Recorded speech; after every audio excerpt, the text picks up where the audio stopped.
Hello, this is Let's Talk About Myths, baby.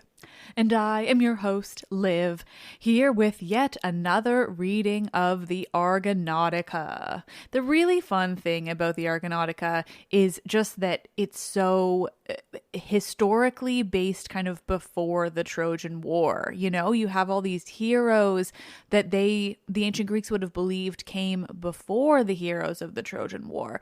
So you have those iconic people like Heracles, and then you have those shitty people like Jason, and of course we're coming up on our girl Medea. But while this epic was written fairly late in Greek history, it is talking about characters that are from such an early time in Greek history that it really has a lot of interesting layers in it. But enough about that. I know you all just want me to read the Argonautika itself, which is exactly what I want to do. A quick refresher, because we are jumping right back into part 2 of the second book. We have just been listening in as the prophet that Jason and the Argonauts stopped by to help tells them everything he knows about what's coming up on their journey to Colchis for the Golden Fleece. He has just finished speaking, and our next episode begins with Jason's response.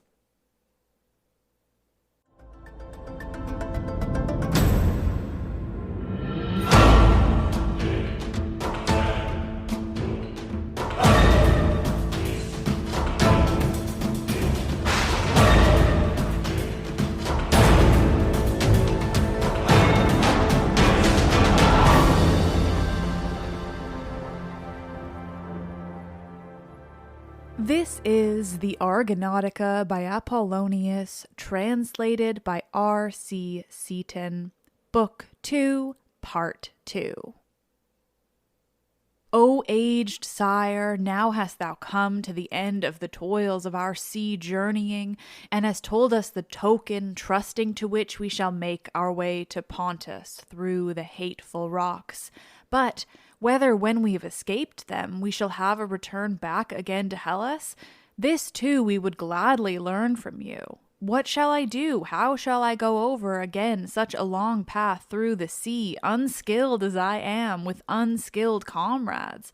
And Colchian Aia lies at the edge of Pontus and of the world.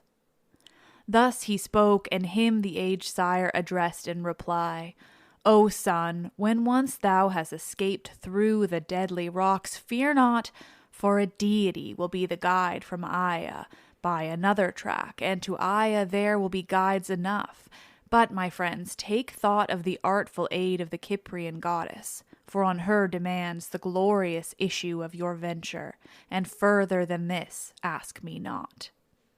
Thus spoke Agenor's son, and close at hand the twin sons of Thracian Boreas came darting from the sky and set their swift feet upon the threshold, and the heroes rose up from their seats when they saw them present. And Zetes, still drawing hard breath after his toil, spoke among the eager listeners, telling them how far they had driven the Harpies, and how his prevented their slaying them, and how the goddess of her grace gave them pledges, and how those others in fear plunged into the vast cave of the Dictaean cliff. Then in the mansion all their comrades were joyful at the tidings, and so was Phineus himself. And quickly Aeson's son, with good will exceeding, addressed him. Assuredly there was then, Phineus, some god who cared for thy bitter woe, and brought us hither from afar, that the sons of Boreas might aid you. And if, too, he should bring sight to thine eyes, verily I should rejoice, methinks, as much as if I were on my homeward way. Thus he spoke, but Phineus replied to him with downcast look, Son of Aeson, that is past recall, nor is there any remedy hereafter, for blasted are my sightless eyes. But instead of that, may the god grant me death at once, and after death I shall take my share in perfect bliss." Then they two returned answering speech, each to each other, and soon in the midst of their converse early dawn appeared, and round Phineus were gathered the neighbors who used to come thither aforetime day by day, and constantly bring a portion of their food. To all alike, however poor he was that came, the aged man gave his oracles with good will, and freed many from their woes by his prophetic art. Wherefore they visited and tended him. And with them came Peribius, who was dearest to him, and gladly did he perceive these strangers in the house. For long ere now the seer himself had said that a band of chieftains, faring from Hellas to the city of Achares, would make fast their hawsers to the Thynian land, and by Zeus's will would check the approach of the Harpies. The rest the old man pleased with words of wisdom and let them go. Peribius only he bade remain there with the chiefs. And straightway he sent him and bade him bring back the choicest of his sheep. And when he had left the hall, Phineus spoke gently amid the throng of oarsmen. "O my friends, not all men are arrogant, it seems, nor unmindful of benefits. Even as this, loyal as he is, came hither to learn his fate. For when he labored the most and toiled the most, then the needs of life, ever growing more and more, would waste him, and day after day ever dawned more wretched. Nor was there any respite to his toil. But he was paying the sad penalty for his father's sins. For he, when alone on the mountains felling trees, once slighted the prayers of a hamadryad, who wept and sought to soften him with plaintive words, not to cut down the stump of an old oak tree coval with herself, wherein for a long time she had lived continually. But he, in the arrogance of youth, recklessly cut it down. So to him the nymph thereafter made her death a curse, to him and to his children. I, indeed, knew of the sin when he came, and I bid him build an altar to the Thynian nymph, and offer on it an atoning sacrifice, with prayer to escape his father's fate. Here, ever since he escaped the God-sent doom, never has he forgotten or neglected me, but sorely and against his will do I send him from my doors, so eager is he to remain with me in my affliction." Thus spoke Agenor's son, and his friend straightway came near, leading 2 sheep from the flock. And up rose Jason, and up rose the sons of Boreas at the bidding of the aged sire. And quickly they called upon Apollo, lord of prophecy, and offered sacrifice upon the hearth as the day was just sinking. And the younger comrades made ready a feast to their heart's desire. Thereupon, having well feasted, they turned themselves to rest, some near the ship's hawsers, others in groups throughout the mansion. And at dawn the Etesian winds blew strongly, which by the command of Zeus blow over every land equally. Kyrene, the tale goes, once tended sheep along the marsh meadow of Peneus, among men of old time, for dear to her were maidenhood and a couch unstained. But as she guarded her flock by the river, Apollo carried her off from Haemonia and placed her among the nymphs of the land, who dwelt in Libya, near the Myrtosian height. And here to Phoebus she bore Aristaeus, whom the Haemonians, rich in cornland, called hunter and shepherd. Her of his love the god made a nymph there, of long life and a huntress, and his son he brought while still an infant to be nurtured in the cave of Chiron. And to him when he grew to manhood the Muses gave a bride, and taught him the arts of healing and of prophecy, and they made him the keeper of their sheep, of all that grazed on the Athamantian plain of Phthia, and round steep Othrys, and the sacred stream of the river Apidanus. But when from heaven Sirius scorched the Minoan isles, and for long there was no respite for the inhabitants, Then, by the injunction of the far darter, they summoned Aristeus to ward off the pestilence. And by his father's command he left Phthia and made his home on Chios, and gathered together the Parrhasian people who are of the lineage of Lycaon. And he built a great altar to Zeus Ichmaeus, and duly offered sacrifices upon the mountain to that star Sirius, and to Zeus the son of Cronos himself. And on this account it is that Etesian winds from Zeus cool the land for 40 days, and in Chios even now the priests offer sacrifices before the rising of the dog star. So the tale is told, but the chieftain stayed there by constraint, and every day the Thynians, doing pleasure to Phineus, sent them gifts beyond measure. And afterwards they raised an altar to the blessed 12 on the sea beach opposite, and laid offerings thereon, and then entered their swift ship to row. Nor did they forget to bear with them a trembling dove. But Euphemus seized her and brought her all quivering with fear, and they loosed the twin hawsers from the land. Nor did they start unmarked by Athena, but straightway swiftly she set her keel on a light cloud, which would waft her on, mighty though she was, and she swept onto the sea with friendly thoughts to the oarsmen. And as when one roveth far from his native land, as we men often wander with enduring heart, nor is any land too distant, but always are clear to his view, and he sees in his mind his own home. And at once the way over sea and land seems slain, and swiftly thinking, now this way, now that, he strains with eager eyes. So swiftly the daughter of Zeus darted down and set her foot on the cheerless shore of Thynia.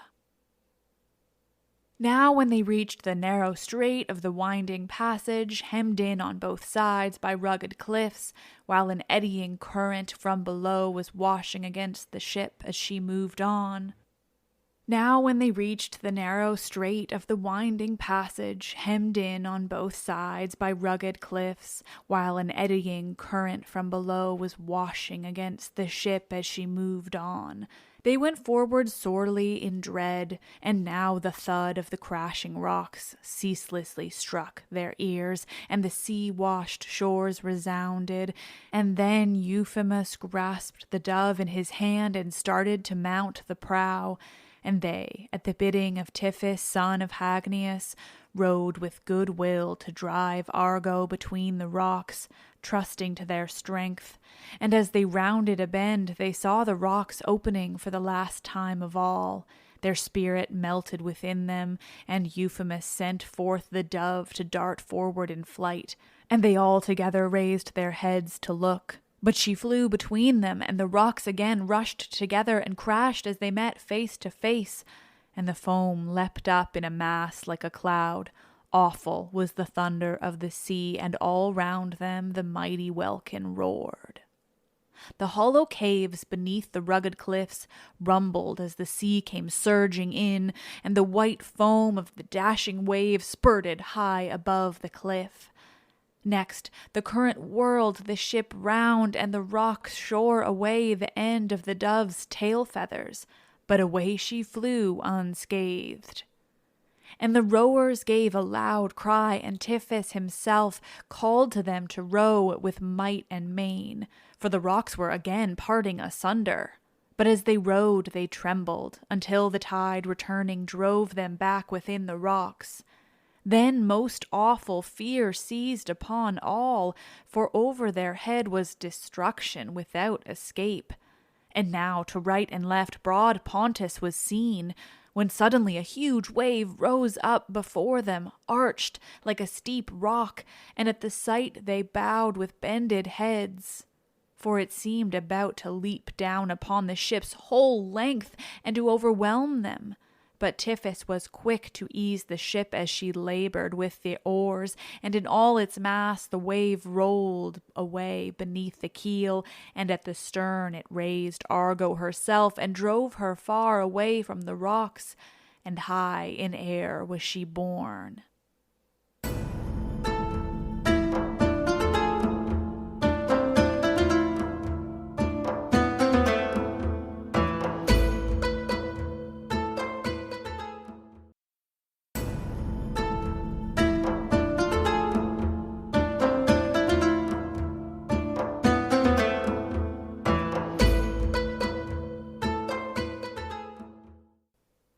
But Euphemus strode among all his comrades and cried to them to bend their oars with all their might, and they with a shout smote the water, and as far as the ship yielded to the rowers, twice as far did she leap back, and the oar were bent like curved bows as the heroes used their strength.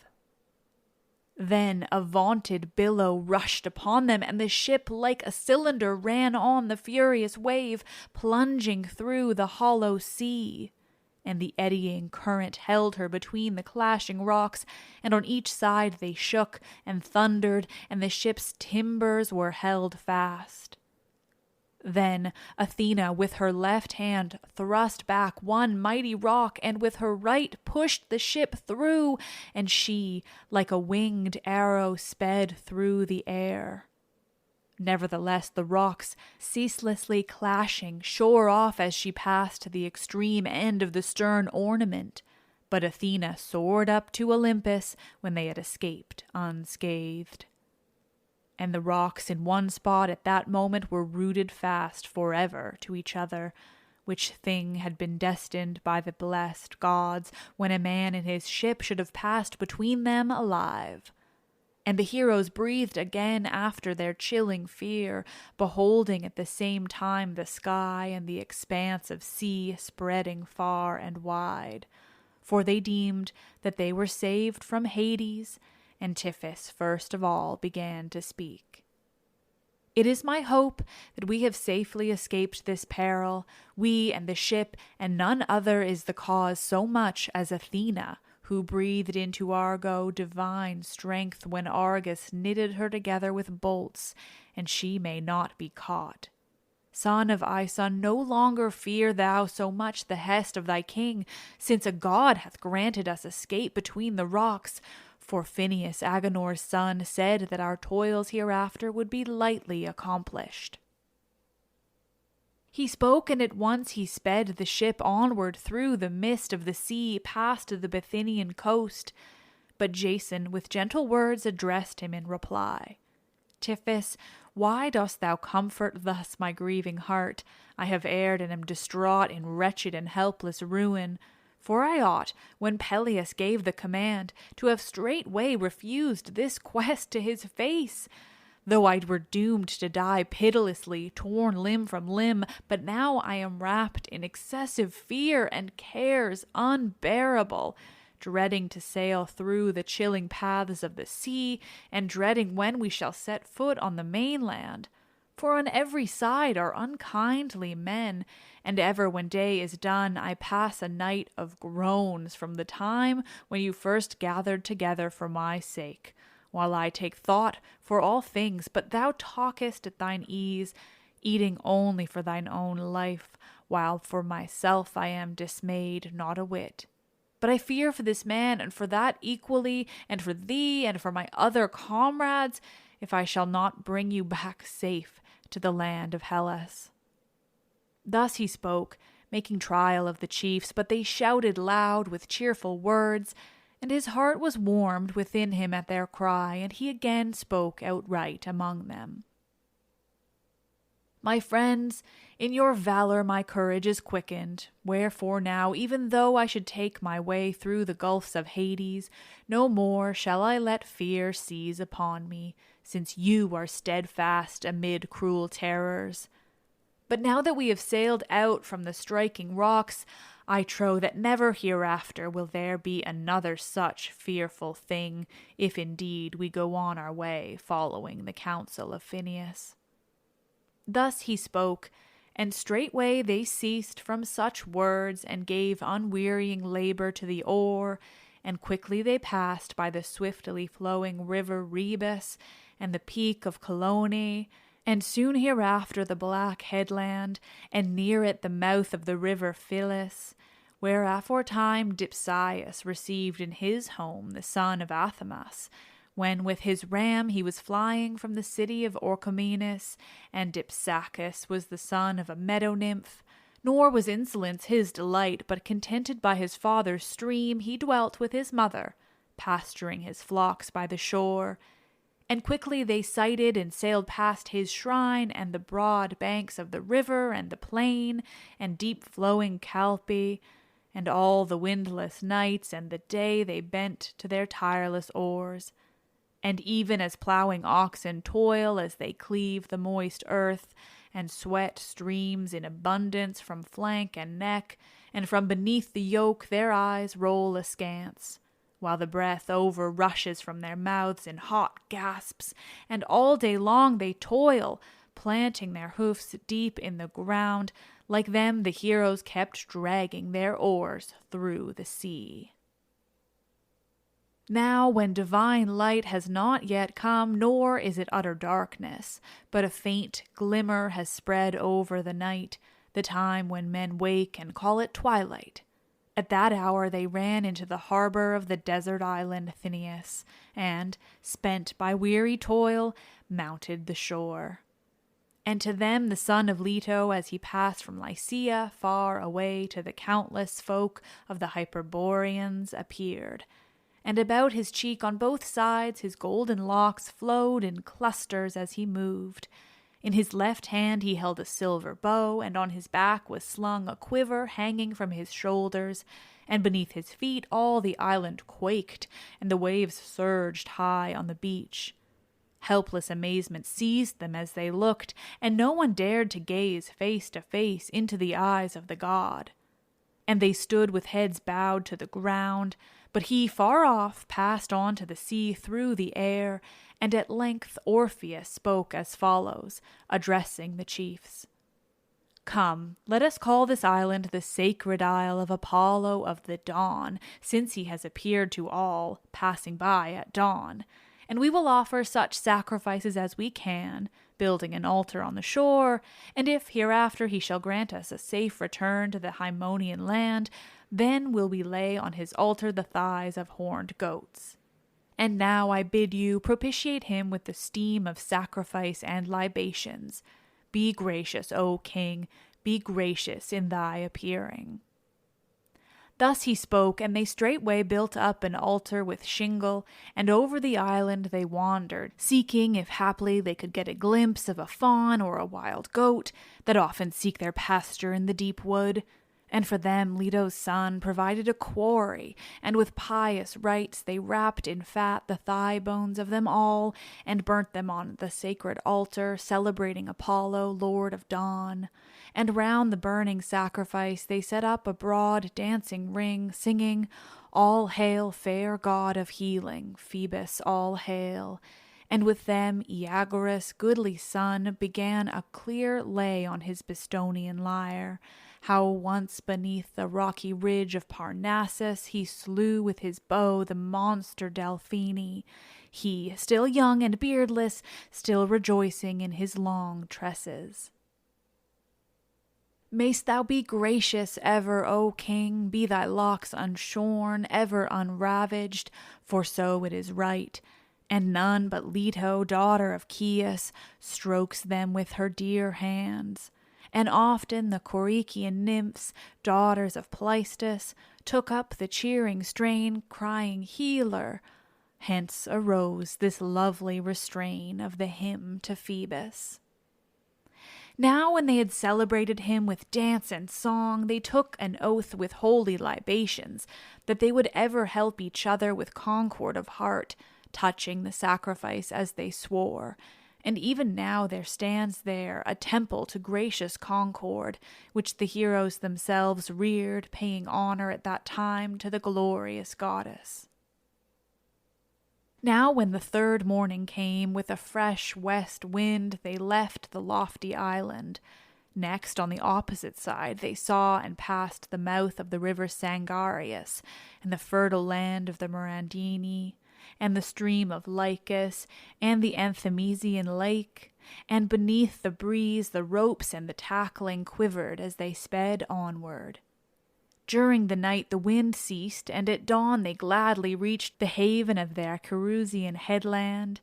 It rises aloft with steep cliffs, looking towards the Bithynian sea, and beneath it smooth rocks, ever washed by the sea, stand rooted firm. And round them the wave rolls and thunders loud, but above wide-spreading plane trees grow on the topmost point, and from it towards the land a hollow glen slopes gradually away, where there is a cave of Hades overarched by wood and rocks. From here an icy breath unceasingly issues from the chill recess, ever forms a glistening rime which melts again beneath the midday sun. And never does silence hold that grim headland, but there is a continual murmur from the sounding sea and the leaves that quiver in the winds from the cave. And here is the outfall of the river Acheron, which bursts its way through the headland and falls into the eastern sea, and a hollow ravine brings it down from above. In after times, the Nicaean Megarians named it Suonotes, when they were about to settle in the land of the Mariandini. For indeed the river saved them with their ships when they were caught in a violent tempest. By this way the heroes took the ship through the Acherusian headland, and came to land over against it as the wind had just ceased.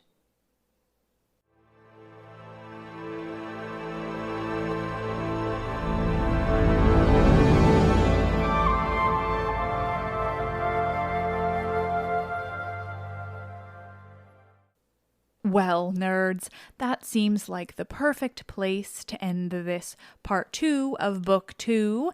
It leaves us on a good point, so I can bring you back in for the next episode, which will be the last part of book 2. It seems like each book will get 3 parts, which kind of works out perfectly. We get nice 12 episodes interspersed with conversations. I don't know that you guys need to know all of these details, but for some reason I like to speak them out loud.